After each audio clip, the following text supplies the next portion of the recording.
Hello साथीहरू नमस्कार। आज हाम्रो गाउँ जखेरा टोलवासी जनताहरूले सानो मिटिङ गरी एउटा अत्यन्तै राम्रो निर्णय गरे। मेरो घरको छिमेकी र सँगै पढेको साथी हरि चौधरीलाई क्यान्सर जस्तो गम्भीर रोग लागेको खबरले हामी सबै गाउँलेहरूलाई भावुक बनायो। यही दुःखद अवस्थामा जखेरा टोलवासी जनताहरूले सबै मिली मानवीय भावना देखाउँदै रु 50,000 को सहयोग प्रदान गरियो।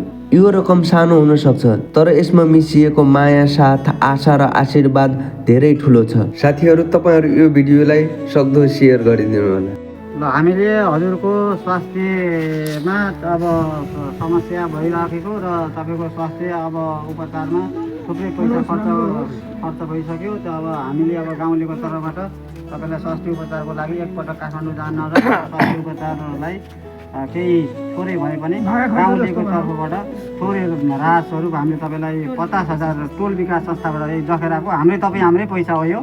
यसबाट हामीले तपाईँलाई 50,000 रुपियाँ अहिले तपाईँहरूको लागि यही निर्णय गरेर तपाईँलाई हामीले यो हस्तान्तरण गर्दैछौँ। ल अब सबै गाउँलेको तर्फबाट अब सबैको एकमुष्ट यही 50,000मै हुने गरी अब अन्यत्र हामीले अब सञ्जाल मार्फत इष्टमित्र अरू मार्फत उठाउने कुरा व्यक्तिगत अब के अरे उठाउने कुरा छुट्टै भइहाल्यो।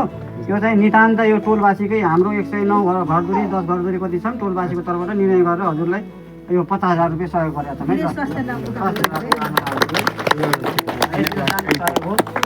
अब यसबाट थप सहयोगहरू थपिँदै जानेछ भन्ने आशा हामीले ल्याएको छौँ। हामीले थप उपचारको लागि अन्यत्रबाट तपाईँले अब भयो भने यसलाई ब्याङ्किङ सिस्टममा गराउनु पऱ्यो, एउटा खाता खोल्नु पऱ्यो उहाँको नाममा अथवा तपाईँको नाममा क्युआर हुनु पऱ्यो। त्यो पारदर्शी पनि हुन्छ अनि सहयोगको लागि यो सामाजिक सञ्जाल पनि प्रयोग गरौँला। अब अहिलेलाई यति भयो हरि सर, अब राम्रो हुँदै जानुहोस्। अब पोजिटिभ थिङ्किङ गर्नुपर्छ। पोजिटिभ सोचेपछि शरीरमा ऊर्जा पनि त्यस्तै पोजिटिभै हुन्छ अरे। राम्रो सोच्यो भने राम्रो आउँछ, नराम्रो सोच्यो भने ऊर्जा पनि नराम्रो हुन्छ। पोजिटिभ थिङ्क गर्नु।